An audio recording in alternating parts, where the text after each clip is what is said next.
Quero que você abra a sua Bíblia no livro de Jeremias.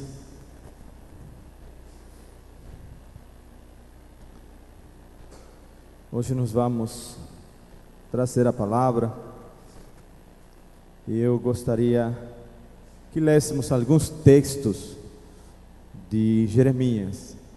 Eu queria que nós fôssemos primeiramente ao capítulo 9, versículo 23 e 24 do livro de Jeremias. O profeta Jeremias. Todos acharam? Capítulo 9. Nós hoje estávamos louvando aqui, e as músicas que nós cantamos, elas têm umas palavras muito profundas. A música anterior a essa fala de Naamã, do orgulho, de estar disposto a deixar, de haver renúncia. E eu queria hoje pela manhã compartilhar com os irmãos a história do profeta Jeremias e o povo de Judá que Deus amou tanto e através do qual Ele queria fazer grandes coisas naquela época, e um povo que realmente se deu as costas para Deus. E hoje não é diferente, né? Nós vivemos tempos tão difíceis agora que temos grandes desafios pela frente de realmente sermos luz perante a luz. Esse é um dos maiores desafios como igreja, de lermos a palavra, de estarmos sempre aos pés do Senhor. E Jeremias aqui coloca uns versículos, esses dois versículos aqui, bem claros, quando ele fala ao respeito de o que é que agrada realmente a Deus. Às vezes, quando nós não conhecemos as Escrituras, fazemos algumas coisas achando que com isto agradamos ao Senhor, mas na verdade Deus, o que Ele quer ter conosco é uma amizade, andar com a gente, estar em comunhão. Esse é o propósito. A Bíblia toda, ela recolhe essa mensagem de trazer ao homem a questão da amizade, da intimidade com Deus.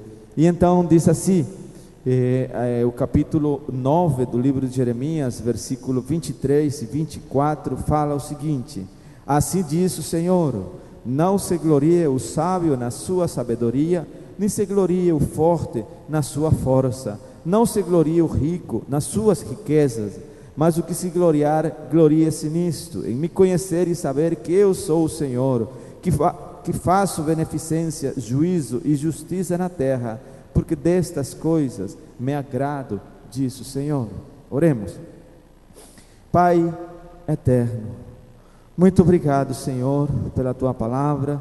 Nós queremos pedir agora que Tu estejas conosco, que Tu possas revelar os Teus segredos para nós nessa manhã, e que dela nós possamos extrair lições profundas, Senhor, para que eu e a Tua igreja possamos nos posicionar, Senhor, colocar a nossa vida na balança, ó Deus, para ver se há alguma coisa falsa, e olhar para Ti, ó Deus, pedindo que Tu tenhas misericórdia. Sabemos que elas se renovam cada manhã, Pai. Obrigado, Deus, e nos colocamos agora nas Tuas mãos, em nome de Jesus. Amém e amém. Queridos e amados irmãos, como eu falei agora, o livro de Jeremias, dos profetas maiores, é também denominado do profeta das lágrimas, ou então o profeta chorão. É um homem que logo no início ele se recusou ao chamado de Deus, porque achava que na verdade ele não tinha condições para poder ser um instrumento nas mãos de Deus. E logo aí no capítulo 1, nós vamos ver então no versículo 4, onde diz o seguinte, versículo 4: assim veio a mim a palavra do Senhor dizendo: antes que eu te formasse no ventre eu te conheci, e antes que saísse da madre te santifiquei, e as nações te dei por profeta. Então disse eu: Senhor Jeová, eis que não sei falar, porque sou uma criança. Mas o Senhor me disse: não digas eu sou uma criança, porque onde quer que eu te enviar irás, e tudo quanto eu te mandar dirás. Não temas diante deles, porque eu sou contigo para te livrar, diz o Senhor.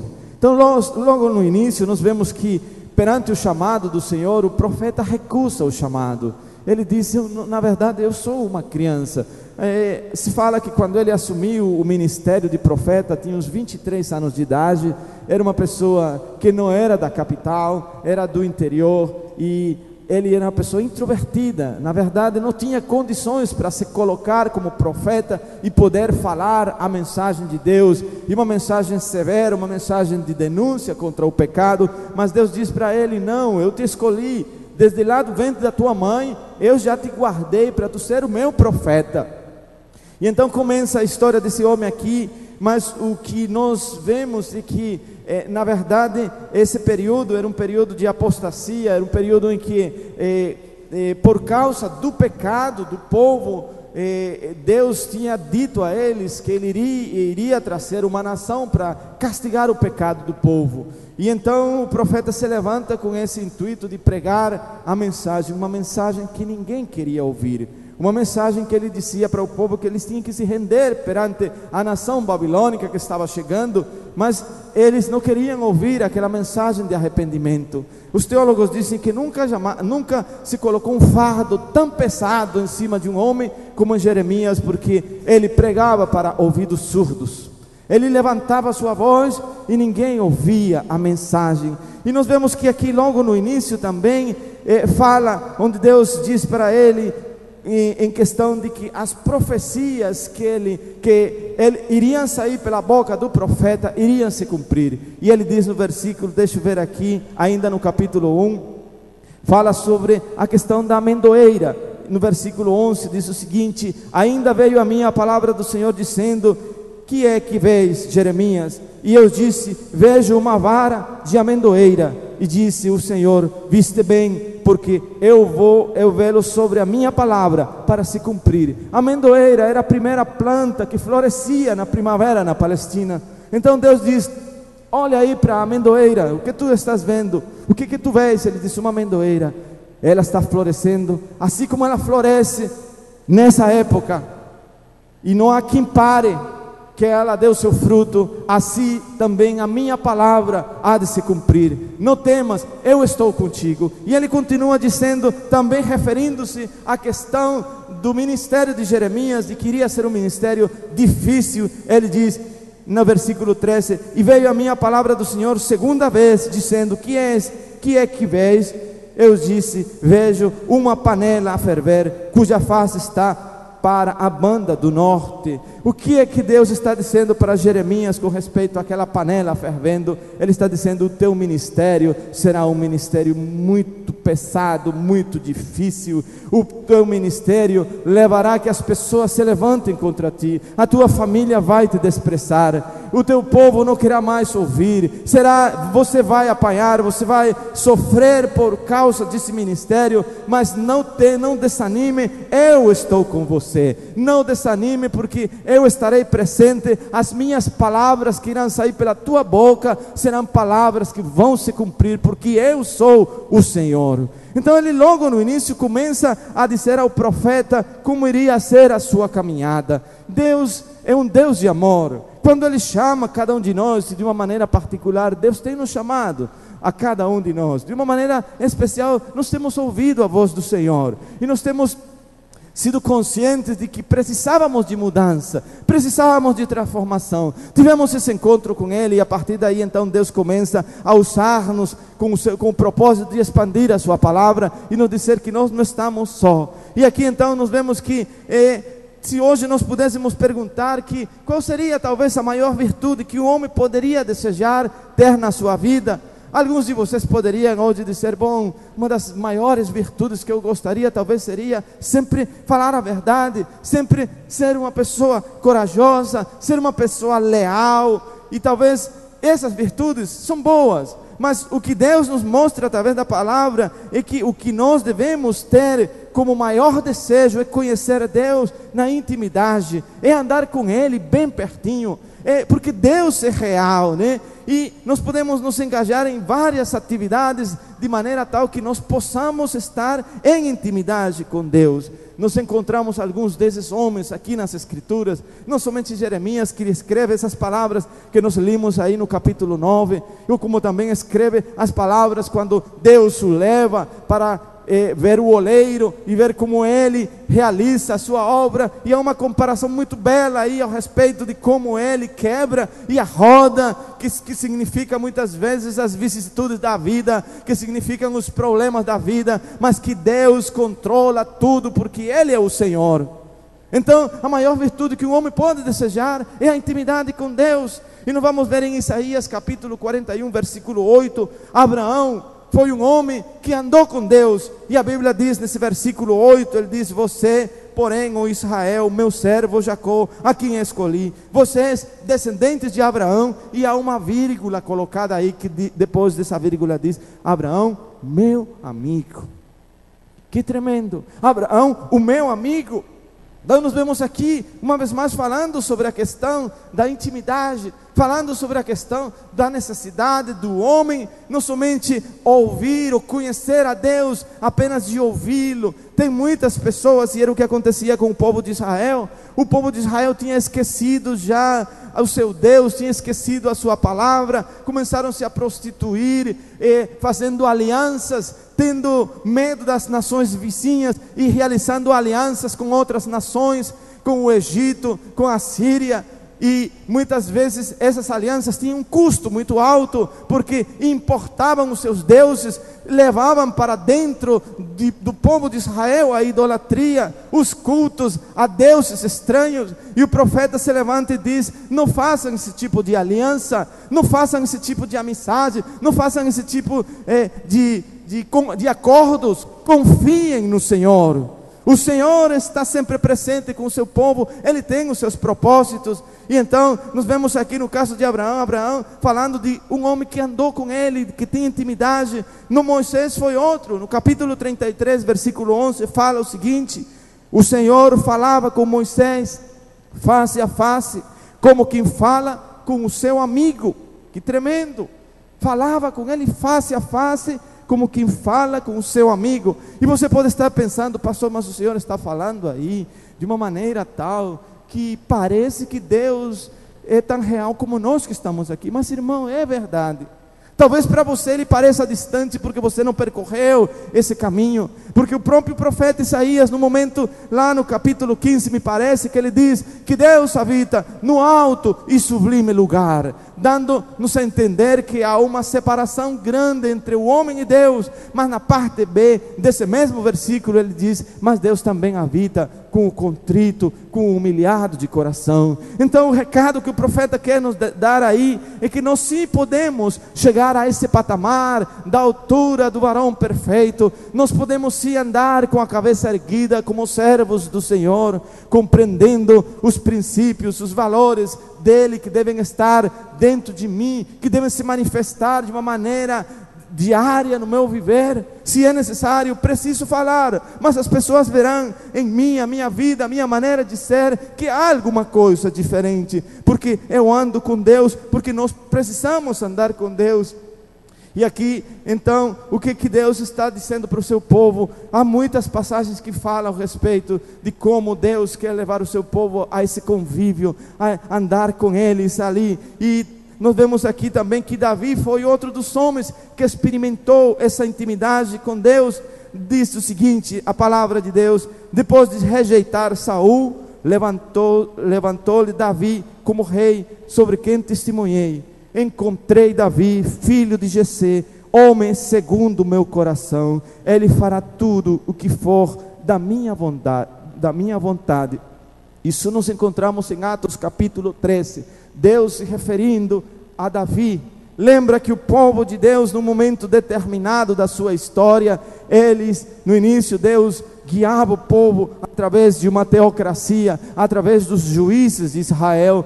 Mas num momento determinado, o próprio povo de Deus levantou-se e falou para Samuel e disse: nós não queremos mais ser guiados por Deus, nós queremos um rei, nós queremos ser iguais aos outros povos. Todos eles têm rei, por que nós não temos o nosso rei?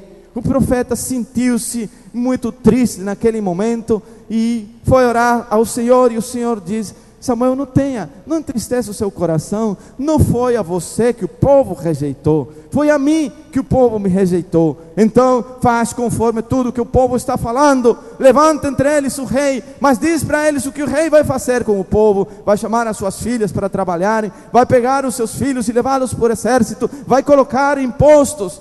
Mas vocês querem o jugo do rei do que a graça de Deus.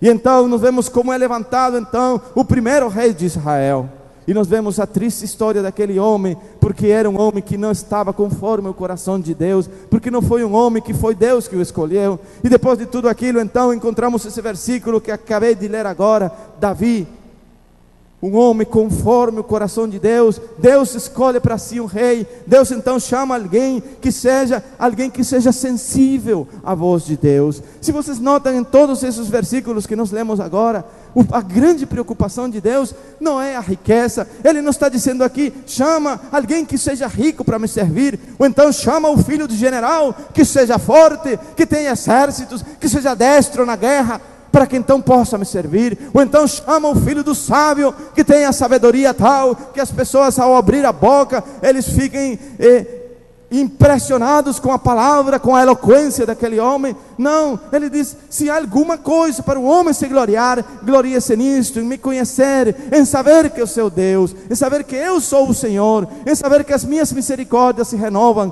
dia após dia. Se há alguma coisa para se gloriar, glorie-se nisso.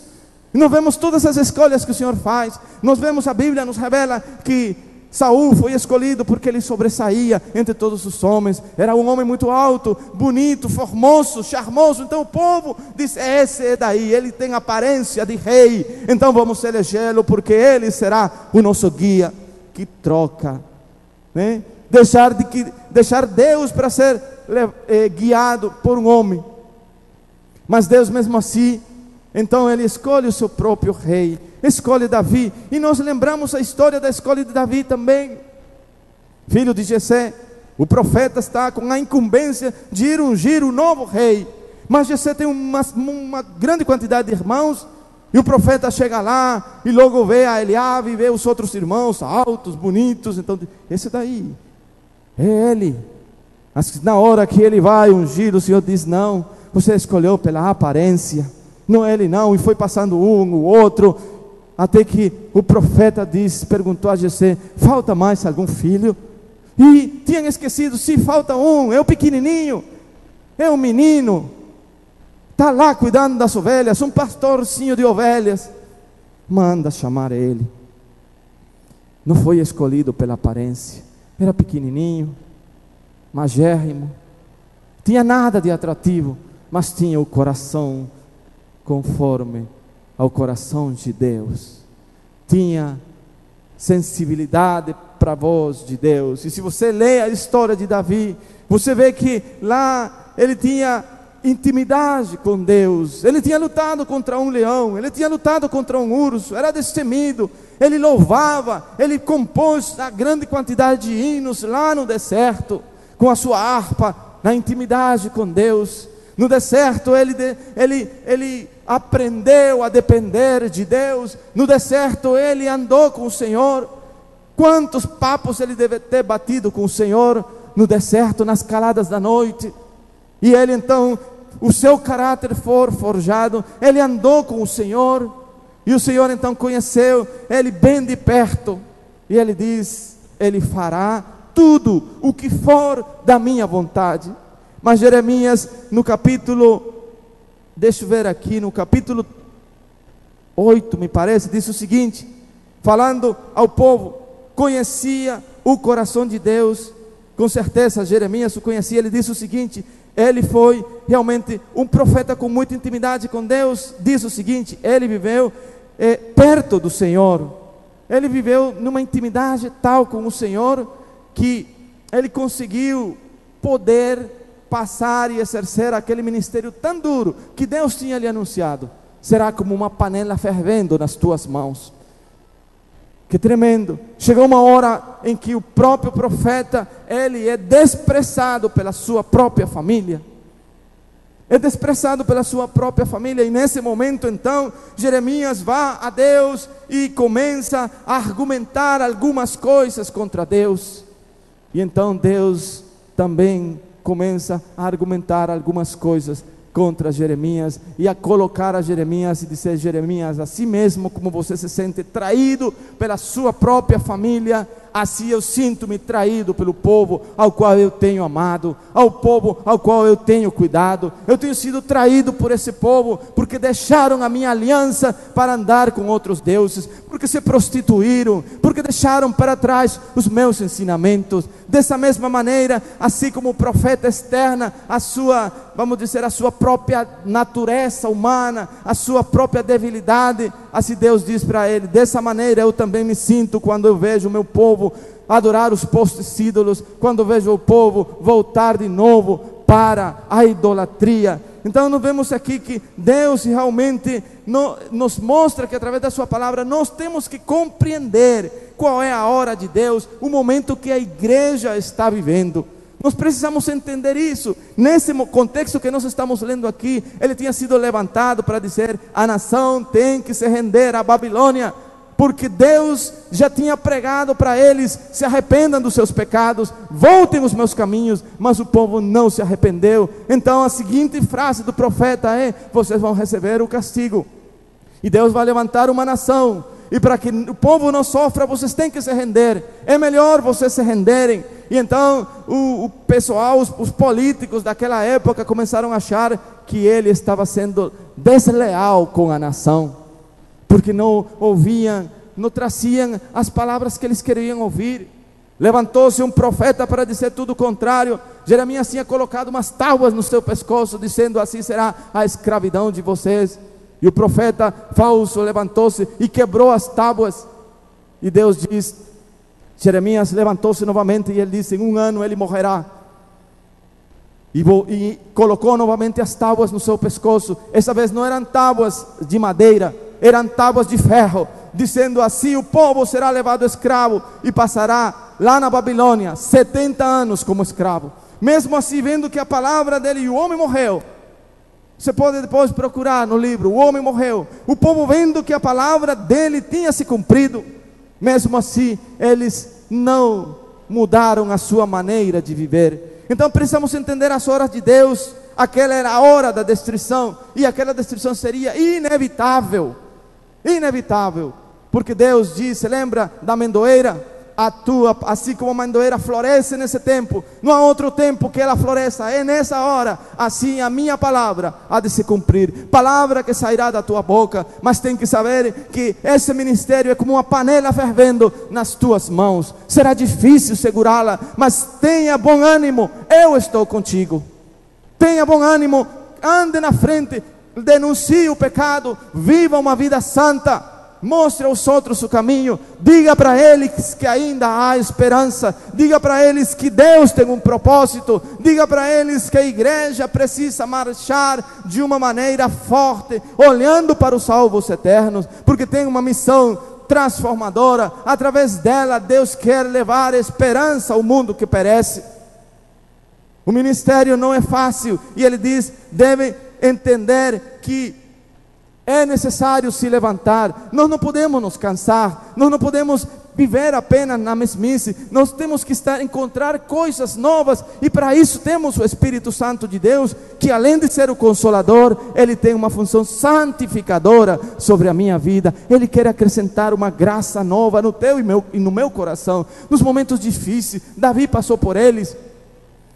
E os salmos, muitos deles, nós encontramos frases como esta, Davi mesmo falando e rasgando o coração perante o Senhor, dizendo: oh, por que te inquietas, ó minha alma? Uma luta interna que muitos de nós travamos. Por que te inquietas, ó minha alma? E ele diz: confia no Senhor.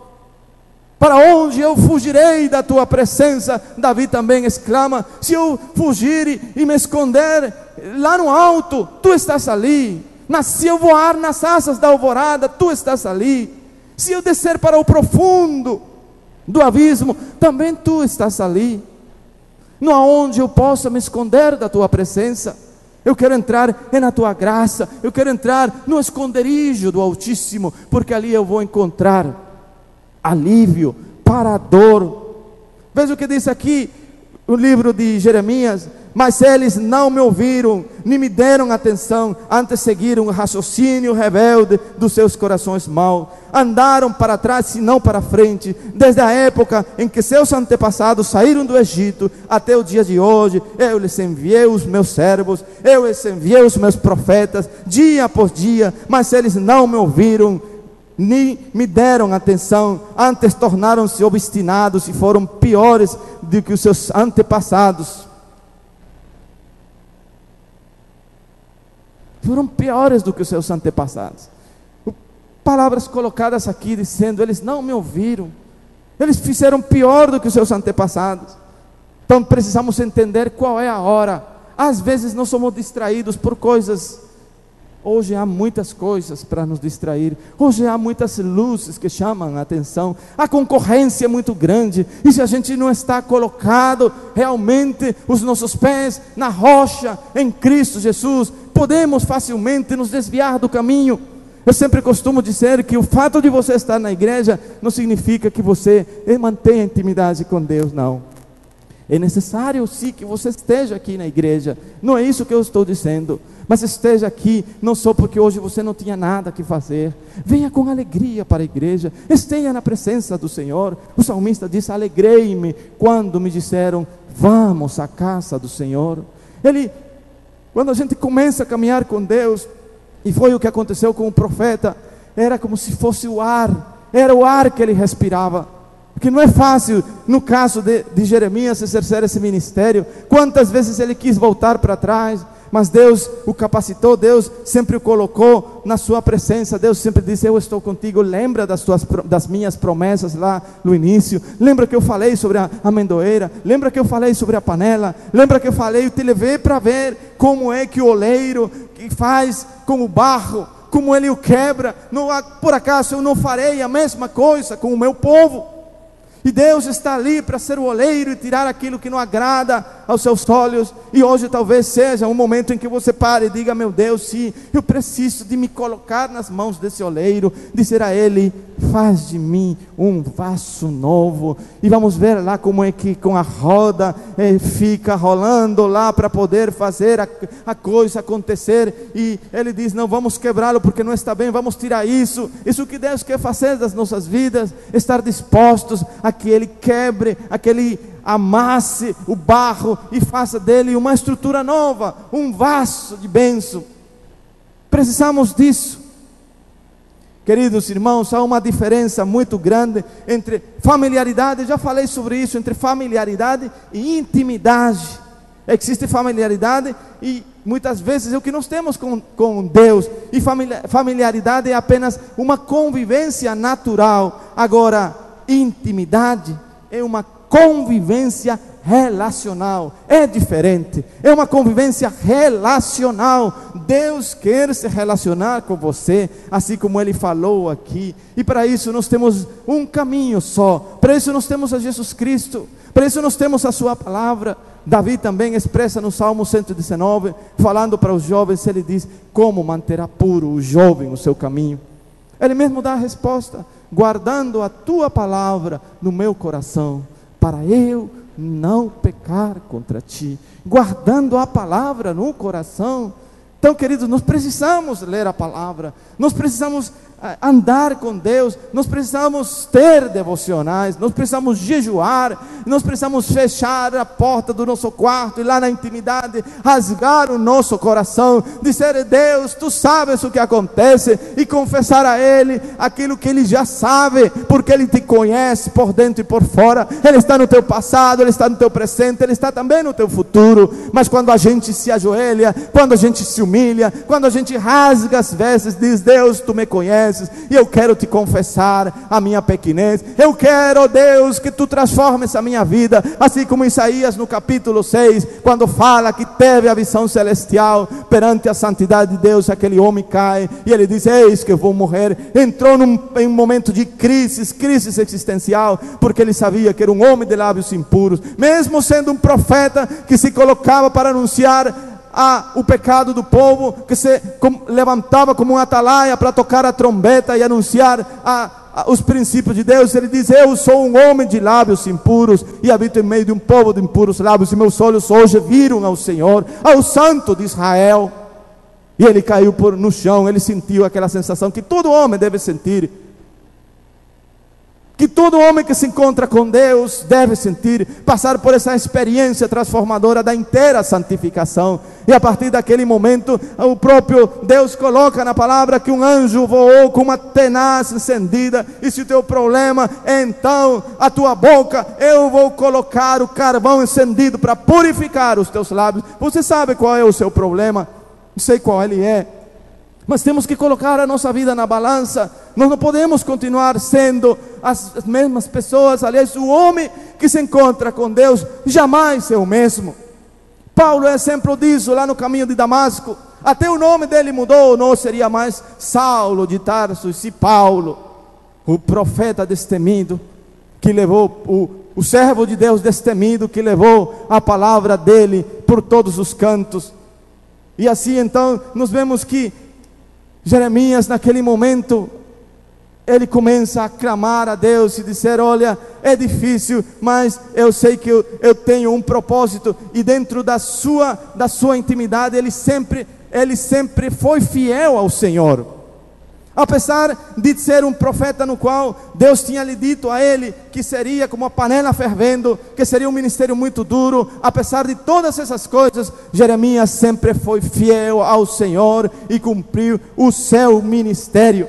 Então há uma diferença em familiaridade com a intimidade. A intimidade, como eu falei agora, é uma convivência relacional. Com a familiaridade nós sentimos a vontade, mas com a intimidade nós sentimos responsáveis perante o Senhor. Na familiaridade partilhamos de momentos da vida, na intimidade partilhamos dos segredos do coração de Deus.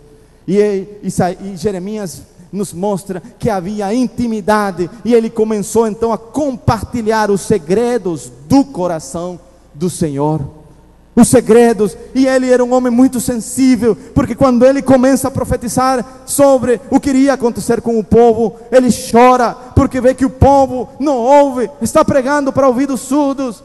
Ele sabia que a nação seria levada escrava, mas a nação não ouvia a palavra, zombavam dele. Então ele chora, porque ele é um homem sensível, porque amava o povo, porque amava a sua nação. Mas ele foi fiel àquilo que Deus tinha lhe dito. Veja o que diz aqui em Jeremias capítulo 2: palavra do Senhor veio a mim, vai e proclama aos ouvidos de Jerusalém, eu me lembro de sua fidelidade, quando você era jovem, dizendo: como noiva, você me amava e me seguia pelo deserto, por uma terra não semeada. Israel, meu povo, era santo para o Senhor, os primeiros frutos da sua colheita, todos os que os devoravam eram considerados culpados, e a desgraça os alcançava, declara o Senhor. Não há nome mais santo nas Escrituras do que Pai. Não há privilégio maior do que ser chamados de filhos, porque filho é aquele que tem direito à herança, herdeiro e cordeiro das promessas de Deus. E nós vemos aqui então que Jeremias, ele leva esse ministério ao fim. Nós sabemos que Deus tinha anunciado para ele, quando falou sobre a panela fervendo nas suas mãos, de que assim seria o ministério, mas que ele não deveria ter medo, que ele deveria confiar no Senhor, porque o Senhor estaria com ele em todos os momentos. E nós vemos aqui então que quando nós sabemos chorar e muitas vezes nos alegrar com Deus, porque quantas vezes Jeremias chorou por esse chamado do profeta, chorou o profeta das lágrimas, porque ele sabia que o povo não estava escutando, o povo não ouvia, não havia mudanças, e que a palavra dele era uma palavra que iria se cumprir, porque assim ele diz também com a amendoeira: vês como a amendoeira, ela floresce nessa época do ano, assim a minha palavra se cumprirá. E nós vemos então que realmente Deus faz cumprir a sua palavra através desse servo de Deus. Outro dos princípios que nós podemos aprender com esses versículos é que quando nós permitimos que nossa sede de justiça seja mais forte que o nosso compromisso com Deus e a misericórdia. Lembra da palavra de Jonas, quando Jonas foi levantado para pregar o Evangelho, e Jonas foi e pregou o Evangelho para o povo se arrependeu. Jonas ficou surpreso, ele não queria que isso acontecesse. Ele queria que o povo fosse consumido, até por razões históricas entre as nações. Mas quando o povo se rende ao Senhor, quando o povo reconhece o seu pecado, Deus os perdoa, porque Deus diz que a essência do Senhor é a misericórdia. Um coração contrito e humilhado, o Senhor não despreza. Não despreza. O chamado é o chamado para o arrependimento. Ele diz: vai e proclama esta mensagem para todos os lados do norte. Vá, volte, ó Israel infiel, ó Israel que confia nas nações em vez de confiar, que confia em alianças em vez de confiar na boa mão do Senhor. Queridos e amados irmãos, hoje eu queria trazer para você, voltando para o versículo que nós lemos no capítulo 9, lendo uma vez mais aquele versículo que é colocado pelo profeta aqui. Ele diz: assim diz o Senhor, não se glorie o sábio na sua sabedoria. Deus não está em procura de sabedoria humana, nem se glorie o forte na sua força. Deus não está procurando exércitos ou generais para o seu serviço. Deus está procurando servos. Não se glorie o rico nas suas riquezas. A prata e o ouro pertencem a Deus, tudo é dele. Mas o que se gloriar, glorie-se nisto, em me conhecer e saber que eu sou o Senhor, que faço beneficência e juízo e justiça na terra, porque destas coisas me agrado, disse o Senhor. Queridos, hoje nós temos um grande desafio perante as situações que nós estamos vivendo aí fora. Nós somos a igreja de Deus, e como igreja nós precisamos mostrar aí fora que ainda há esperança. Mas precisamos começar por casa, colocar o nosso coração na balança. Nós vimos aqui vários dos homens que se notabilizaram por manter intimidade com Deus. Abraão foi um deles. Deus o chamou de meu amigo. Moisés falava com ele face a face, diz as Escrituras. Davi, um homem conforme o coração de Deus. Ele mesmo, Deus expressa: achei Davi fará tudo o que for da minha vontade.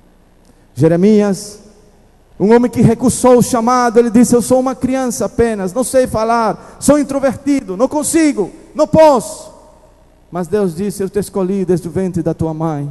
Eu quero colocar você como o meu profeta, para que leve a mensagem ao povo, para que seja nesse contexto que estava vendo nesse momento lá, de que Judá iria ser levada cativa. Eu quero que você se levante aqui para anunciar a esse povo que deve mudar a sua maneira de viver. Intimidade é o que Deus requer de cada um de nós, e para isso nós temos a palavra do Senhor, para isso nós temos o Espírito Santo, que além de ser o Consolador, tem uma função santificadora na nossa vida. Fique em pé.